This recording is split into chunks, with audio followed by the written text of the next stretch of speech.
Orang Minang basilek ndak bersinggungan doh. Tapi tahu nan menang jalan yang kalah. Bila ia tagak berjaraan batin di dalam batu ampe.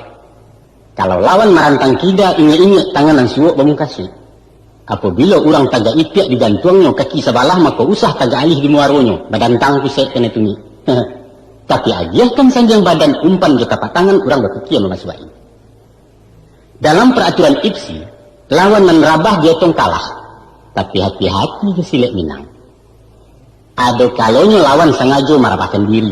Sebab gerakan di bawah lagi lincah, posisinya kuat. Silet awak pendapat tenaga. Bana. Pada hakikatnya bercakap bukan mahadu tenaga, tapi mahadu tak. Mengandalkan tenaga tanpa perhitungan sama saja je bunuh diri. Orang bisa memanfaatkan kekuatan lawan kalau posisinya menguntuangkan. Kian darih tenaga tiba tambah gadang sensarun. Makanya, kekuatan Silet Minang tak letak di langkah hampe. Kasuwok mencari akal, kakida menjaga jarak, ke belakang menyerah umpan, ke mukul langkah memutih.